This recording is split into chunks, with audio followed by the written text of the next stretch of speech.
Hello, everyone. Welcome to the state of Filecoin. This is Mihai Grigore. I'm a senior analyst with Messari. I cover Web3 infrastructure projects. One of them is Filecoin, and I'm very happy to have four panelists today together with me. I would like to start with a quick round of introductions. So, Gabriel, how about we start with you? Sure. Hi, everyone. I'm Gabriel. I'm the managing director of Tachyon. Tachyon is an accelerator for the most ambitious founders in Web3. Since 2017, we've backed over 90 companies who have gone on to raise $150 million at close to $1 billion in valuations. I'm a previous 3-time founder, 2-time EIR, and in 2020, we partnered with the amazing folks at Protocol Labs and Filecoin to launch a Filecoin Launchpad accelerator to back the next several thousand startups that are building on our respective ecosystems. So very excited to be here. Hey everybody, my name is John. I lead our ecosystem work on NFTs and gaming at Protocol Labs. I've been in the space for a couple of years at this point. I've worked on the Filecoin proofs, I've worked on our product side, and now I lead a lot of our ecosystem work. Hi, I'm Marta Belcher, and I am the president and chair of the Filecoin Foundation. Hi everyone, Michelle Lee, go by Mosh online. I currently lead developer programs at Protocol Labs, and that spans IPFS, Filecoin, libp2p, DevRel, grants, hackathons, accelerator programs. So really anything you need as a founder from a technical or capital perspective to help you get started and succeed. Fantastic. Thanks a lot to each of you, and welcome to Mainnet. So for today's session, we're going to focus on a couple of things all around Filecoin. We're going to start with a short introduction about what Filecoin is, and then we're going to move towards usage of Filecoin and a bit of development efforts that are currently ongoing. So Jonathan, I'm going to start with you, and I'd like to ask you to give us a short primer on Filecoin, so what it is and how it works. Yeah, I think, so Filecoin, we can describe it as it is today, but also what is the broader vision of what we're trying to build. So Filecoin today, you might have heard of it more as like an open storage market, where anyone can offer storage capacity, anyone can contract that storage capacity. But this is like phase one of many different services that the Filecoin ecosystem is building out to build a decentralized cloud. So on the storage side, we're offering storage services. People can add and purchase people's storage services, but also thinking through the other things that the cloud does. So when we think about distribution, so building a permissionless CDN, when we think about the compute, so the transformation of data like Amazon's EC2, how do we turn all of these things into open protocols where anyone can contribute hardware into that, and it can all be sort of contracted and sort of purchased through the same economic shared region of the Filecoin blockchain. So that's maybe like the 30-second version of it, but yeah. Oh, that's fantastic. Thank you so much for that. Gabriel, I'm going to go next with you, and I'm going to bring up a problem that we currently encounter with quite many Web3 infrastructure protocols, which is they're kind of hard to use. So the interface is kind of clunky. People don't know where to start with. Sometimes people have to be quite geeky to be able to start using a service. And I wanted to ask you how you did it for Filecoin. How were you able to make usage a bit more easy from a user standpoint? Yeah, sure. Maybe I'll give the founder POV, right? So I guess maybe some helpful context, right? Like anytime you're building a startup, anytime you're a founder, time and money are always in short supply, especially at our stage where we see companies, they're at the pre-seed seed stage, right? So typically I've got 2, maybe 3 founders who are trying to do a lot with a little.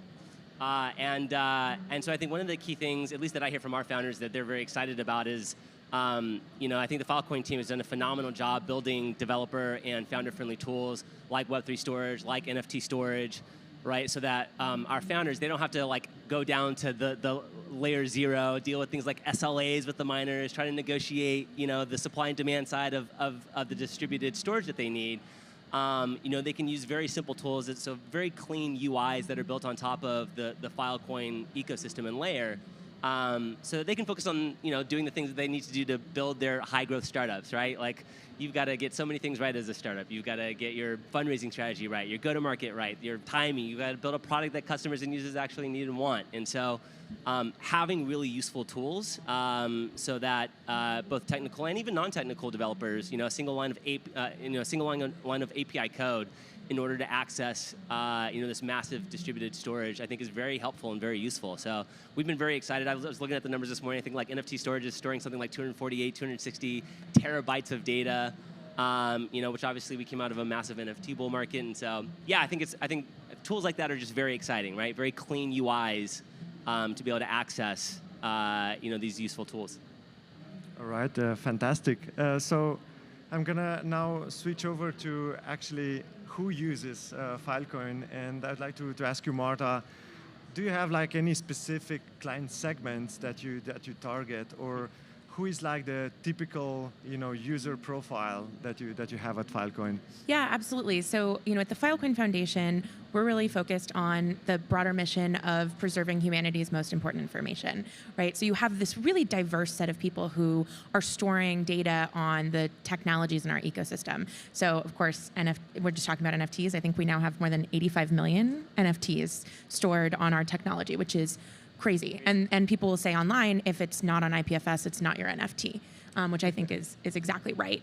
And so you see those types of use cases. The types of use cases at the foundation is that I am particularly excited about, that the foundation has really partnered with folks on, are the uses for the Filecoin network to store information that is human rights data. So just to give you one example, the Starling Lab is a project of Stanford and the USC Shoah Foundation that stores 55,000 videos of genocide survivor testimony on the Filecoin network, and also uses the Filecoin network to store authenticated videos of war crimes in Ukraine, as just another example. We also are seeing increasingly governments actually storing their open data sets on the network, including, we're here in New York City. New York City has stored some of their open data sets on the Filecoin network. And so that's another really exciting vertical that we're seeing, where folks, different governments around the world are starting to store their store on the Filecoin network. And maybe just to build off of what Marta was saying and underscore one important point here, like the use cases that we're talking about are not just Web3 use cases, right? Part of the reason Filecoin, I think, is super fascinating is we're talking about how do you build infrastructure that actually meets internet scale. So this isn't like Web 2 versus Web 3. Like the thing that we actually need is Web 3 to be able to operate at Web 2 scale. And Filecoin is uniquely positioned to do that. And so when we're talking about petabytes of data, this isn't like, oh yeah, someone at home by themselves is going to be able to do it. We need to figure out how to create the incentive systems and the other structures that allow us to do this, at internet scale. And perhaps a follow-up to that, who is the largest user of Filecoin to date? Oh, that's a great question. It has to be one of these public good data sets. It must be someone like the USC Shoah Foundation. There's definitely some climate data sets that are in the petabyte range. I don't know, maybe Mosh, or do you know, any chance? I think it's the public science data sets, yeah. All right, thank you so much, Mosh, for that. And I'm going to continue with you. Filecoin is one big provider of decentralized storage, but by far is not the only one. And the question is, how does it differentiate, versus other data storage providers in the space like Arwave, Storage, SIA, and so on? Yeah, I think there are three main ways. The first is that Filecoin is built on top of IPFS protocols and foundations, so all of your data uses the same content addressing system that provides verifiability, portability, composability. In fact, I think John sometimes likes to tell people, hey, make sure your stuff is on IPFS, and that's more important. You can then store it on Filecoin and Arweave and SIA and all these other networks, right? So making sure that it's in a format that it has all these guarantees is the most important thing. The second one is sheer scale, by far the largest decentralized storage network. And I think the third is the advent of the Filecoin virtual machine, other smart contracts, and other amazing things you're going to be able to do with that data once it's on the network. All right. Maybe actually also to add one other thing, if you sort of look at how Filecoin works and how when you store data, what happens, Filecoin bakes very few assumptions in. It just says, like, you as a client, take your data, store it on the network, and we're just going to give you guarantees that the data is there. It doesn't force you to like format the data in a specific way with like erasure coding. It doesn't force you to encrypt it, which makes it really hard to share public data sets. It allows you to tune how many people you want to store it with. You could store it with every miner on the network. You could just store it with 3. You can tune it based on your use case. When you have smart contracts, you can do that in perpetuity if you wanted to.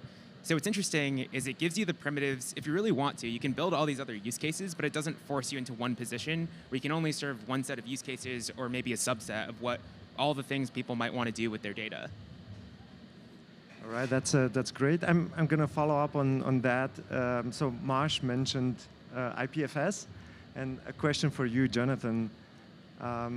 Most of the people use IPFS and Filecoin in a interchangeable manner, and I think there is some sort of confusion out there in the community what to use when and for what purpose. So my question to you is, how would you explain to the people what the difference is and when to use IPFS and when to use Filecoin when referring to decentralized storage? Yeah. So one shorthand way of thinking about it is like IPFS is a rectangle and Filecoin is a square. All squares are rectangles, not all rectangles are squares. And so in IPFS land, the magical thing is that we're just talking about data regardless of where it lives. It could be on a cloud computer, it could be on a user's computer, it could be on a decentralized storage network. It can be anywhere. And the nice thing is if you build an application that's talking about CIDs and not specific computers, you now have the ability to port your data wherever it needs to be. And in a lot of cases, you may actually just want to have it on an end user's device. You shouldn't have to mine a cryptocurrency to do something directly on your phone, is like one way of framing it. The cool thing about Filecoin is it's sort of like a complement to that, which says, well, how do we create open services so for when we do need to contract out and go to someone else to host our data, to run any of these other services, whether it's distribution or computation, that can happen on an open market and not just locked into one specific provider. And so when you think about at the scale of the internet and a lot of how these things are sort of being built, we're thinking of the world in a distributed systems context where maybe you want to start some computation on a user's iPhone and then move it to some other service. And Filecoin just offers the interface to turn this into a protocol where it can happen anywhere, it can be moved across different providers, and the network itself is giving you specific guarantees about what's happening. So I think they're highly complementary. I think it's much more the question of what are the sorts of guarantees that you need for your use case? Do you want to have this be a thing that you run yourself? Do you want it to outsource to someone else? But you have portability between these things. But yeah, it's just like an incremental way of sort of like contracting out for other services. All right, thank you so much for the clarification. Also, Mosh, you referred to the Filecoin virtual machine previously. Would you like to quickly explain to everyone what is meant with that? Yeah, so in a nutshell, FVM, or Filecoin Virtual Machine, is smart contracts on the Filecoin network. And that's going to put decentralized data right next to decentralized compute and enable a whole bunch of use cases. It's going to be a game changer, not just for Filecoin, but for computing in general. And I think there are infinite use cases you can build on top of it, but there are two that I'm pretty excited about. The first is perpetual data DAOs, right? So you can crowdsource or endow a given data set and then use that to renew deals forever and have perpetual data storage. In fact, Protocol Labs is planning to do this with NFT storage, so we're taking steps to do that now, and then all of the NFTs ever stored on that service are going to be preserved as a public good. I think the other major one is decentralized compute, because if you can run your compute jobs taking advantage of this global network of decentralized hardware, that enables researchers, data analysts, computer scientists to work with planet scale, very large scale data sets without having to pay the cost of Web 2 or centralize the infrastructure in sort of unscalable ways. So those are the two use cases that I'm personally most excited about. And then on top of that, all of this is built to be highly EVM compatible. So you can reuse all your favorite dev tools for Ethereum like Hardhat and Truffle. EVM contracts will be compatible with FVM. And so we're hoping that developers can get started super, super quickly. We have a hackathon that will be announced in the next couple of weeks in mid-November. And that'll be, if you want a sneak peek, if you want to be among the first hundreds of devs in the world to build on FVM, keep an eye out for that announcement. All right, I'm going to build on top of the hackathon pointer, and I'm going to ask you, Gabriel, about what are the usual startups that come to you and start building on Filecoin? What is the usual profile of the entrepreneur being excited about Filecoin and IPFS? Well, I don't know that I would say there is a usual, but I think a great thing about a tool like Filecoin or IPFS is its flexibility, its adaptability, its modularity, which means that you get all these kind of combinatorial effects within an ecosystem, especially when you start layering composability, where startups can build all new businesses, with all new business models, with all new go-to-market strategies. So yeah, there's not a usual, but I would say what's really cool is to see maybe a couple of companies that I would highlight just to give you some examples of what I'm talking about. So 2 cohorts ago, we collectively backed a company called CoinShift. They came out of a hackathon. They had an early prototype idea out of that hackathon of like, hey, we want to do payments, and we were like, okay, cool.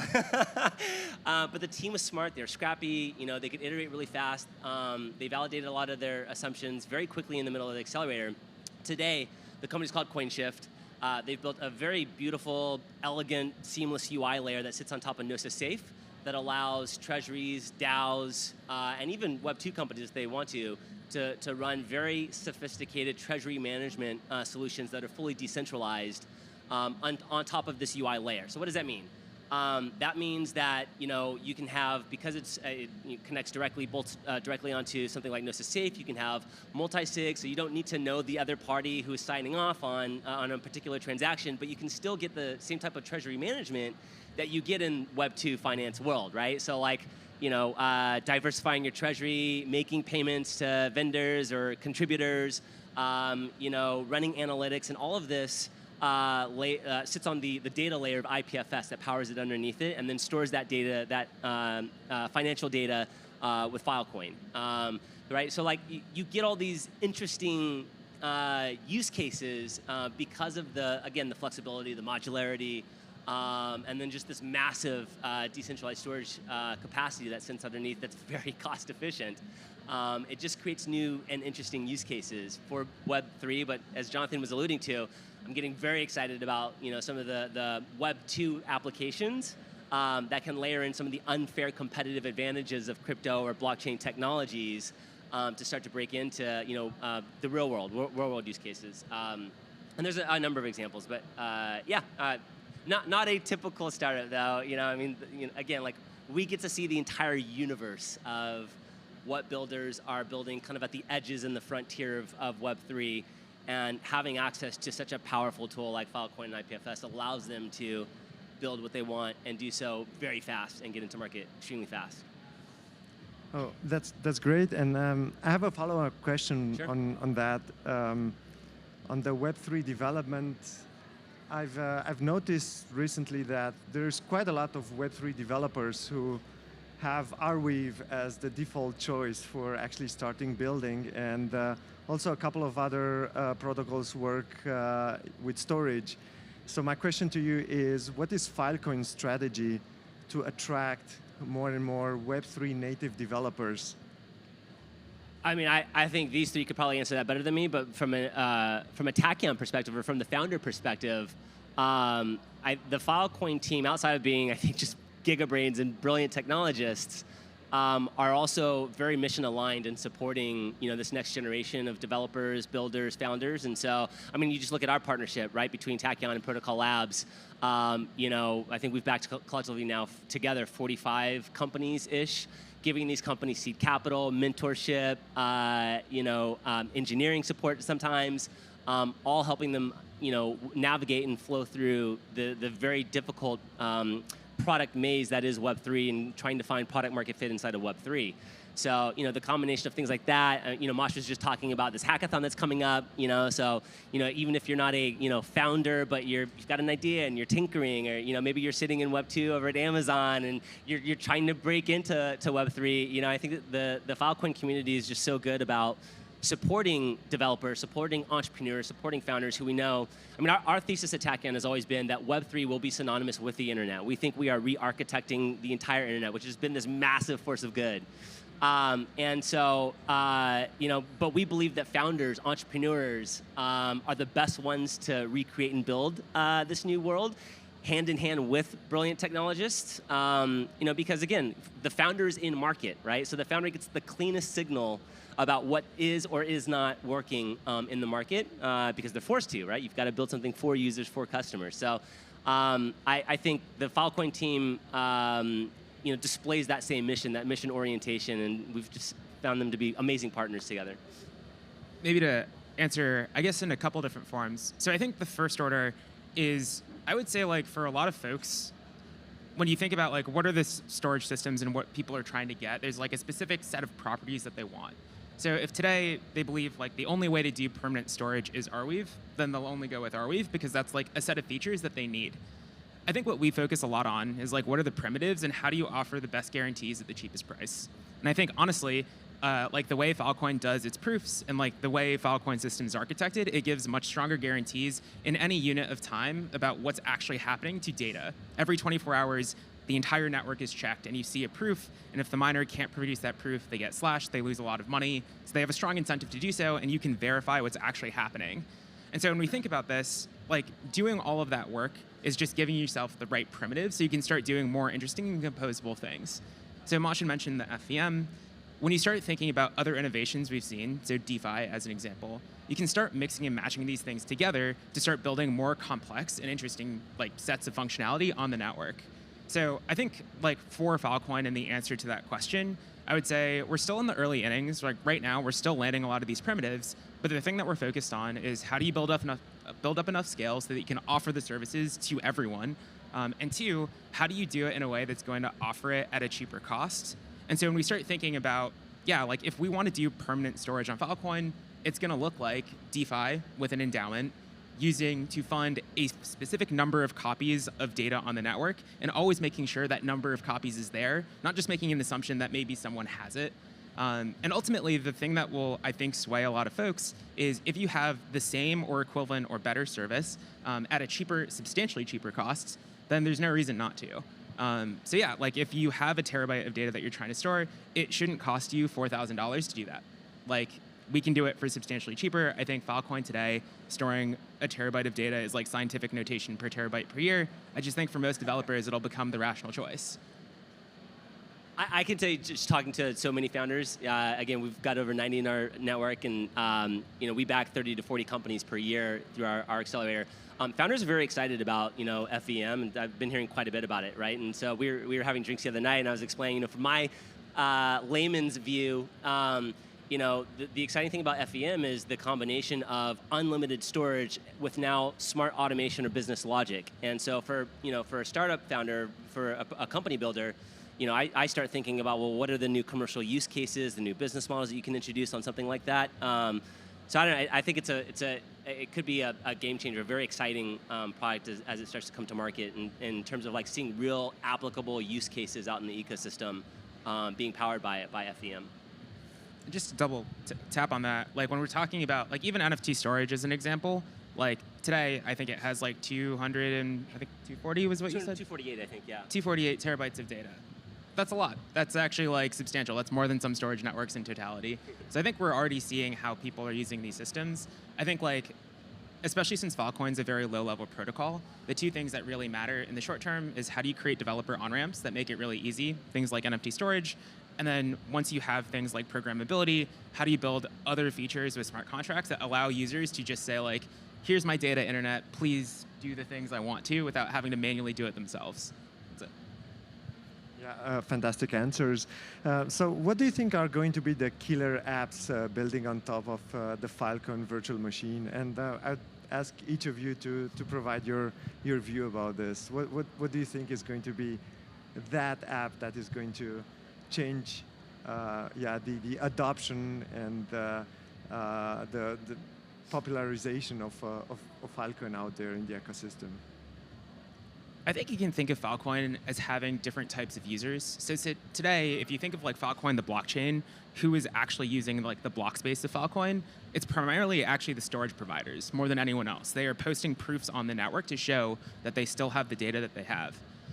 So I actually think one of the earliest and maybe kind of most obvious use cases is going to be DeFi. We have 4,000 native businesses that are on Filecoin's crypto economic rails. all of them have revenue streams that are in Filecoin. They all have collateral that they need to acquire to offer their storage businesses. And so for them, there's just a capital efficiency question. If I want to take out a loan and only pay interest the moment I have revenue coming in, I need to somehow time align my deal starting from when I get my loan. And that's something that you can only do if you're doing it through like the blockchain physics, right? And I think that's where like you can now also do under collateralized loans, because I don't have to worry about like someone running off and not making a payment. I can use a smart contract to enforce like a garnishing of the miner's wages up until they pay back the loan. And I think this is where having the programmability around value is going to be really important for building more capital efficiency into the system.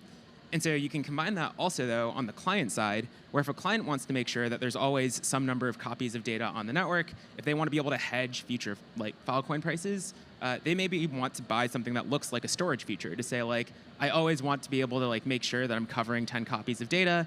I can put capital to work to make sure that that's possible. I can index myself to the price of Filecoin by having Filecoin in my own endowment that I'm putting to work with miners to generate yield.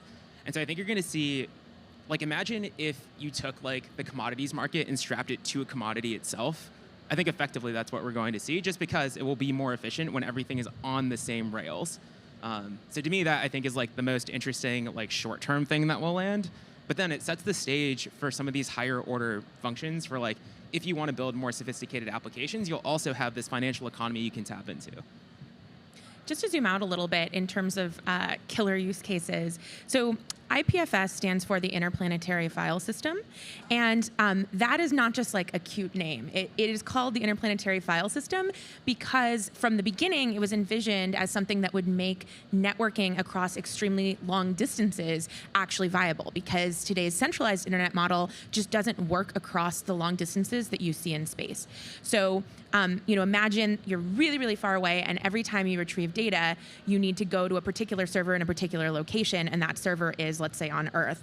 That means that there's going to be a multi-second delay if you're like around where the moon is, or a multi-minute delay if you're around where Mars is, just as examples, every single time you retrieve data. And so it actually makes a lot more sense, instead of retrieving data based on where it is, to retrieve data based on what it is. And if you do that, you can actually really eliminate a lot of those delays.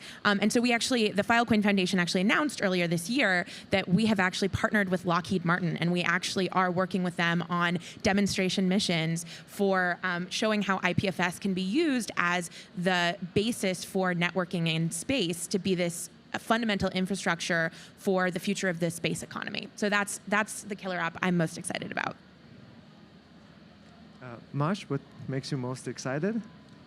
For me, it's again that decentralized ability to tap devices or connect to computers or microcomputers all across the world. I think there's going to be a lot of demand from the IoT sector. Think of autonomous vehicles. Think about you probably have 40 devices in your home with a microprocessor, right? And they're all generating data exhaust. Some of it you're going to want to compute with and be able to build artificial intelligence on top of. I think doing that in a smart and very technologically efficient way is going to be one of the superpowers of IPFS and Filecoin-based systems, and really excited to see what people build with smart contracts on top of that.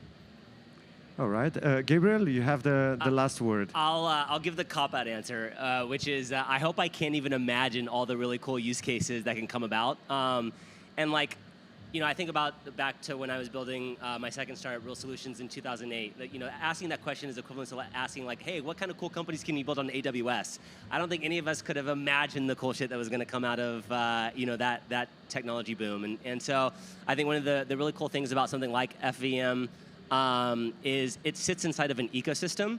And again, that this piece of the stack within this very diverse ecosystem, the combinatorial effects of all those things blending together is very exciting. So you get all kinds of new combinations of things that you cannot even start to imagine. Like, I remember reading the Filecoin white paper way back in the days, I think in 18, and I think it was referencing things like getting content closer to point of node call. So like things like smart cars or 5G and distributed data sitting on top of those networks. For things like robotics or what have you. So. I think again layering in having storage and then pairing that with smart automation, smart contract automation, or business logic, if you think about the commercial applications, it just opens the door for all kinds of new things that can be done as a result of that key piece in the stack. So I don't know, that's a cop-out answer, I apologize, but yeah, I hope I can't even imagine the cool things that'll get built on top of it. Guys, thank you so much for the fantastic answers. At Messari, we cover Filecoin on a quarterly basis, and we write quarterlies about the latest developments. And in case you would like to read more about it, go to messari.io/research, and you're going to find there our research on Filecoin. Thanks again. Thank you. Thank you. Yeah, thank you, guys. Thank you.